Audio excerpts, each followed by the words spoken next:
Hodnotící rozhovor. V některých firmách trefně využívaný manažerský nástroj, v jiných ryze formální, nepopulární a tím i podceňovaný krok. V tom druhém případě se bohužel firma připravuje o účinný prvek vedení a motivace lidí. Proč? Stačí si uvědomit klíčový faktor vnitřní motivace lidí. Tím je nejčastěji samotný smysl práce. No a jak vzniká? Co mi ho nakopává? To, že vím, co se ode mě očekává, znám zadání.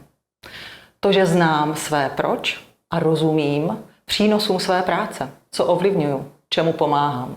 To, že znám, jakých dosahuju výsledků, získávám od svého nadřízeného zpětnou vazbu a rozumím tomu, jak si stojím a jak jsem hodnocen. No a v neposlední řadě jde o to, že mám možnost se svým nadřízeným bavit o podmínkách a vlivech na svůj výkon. Že je mi nasloucháno, nejenom zadáváno. No a hlavně o tom by měl být dialog, který vede manažer v rámci hodnotícího rozhovoru.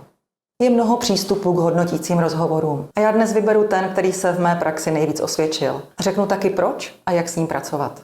Tento přístup má 4 hlavní kroky v logické posloupnosti. Za prvé, širší zpětná vazba od podřízeného, za druhé, sebehodnocení, za třetí, zpětná vazba neboli hodnocení samotného manažera a za čtvrté, závěry, dohody a další cíle.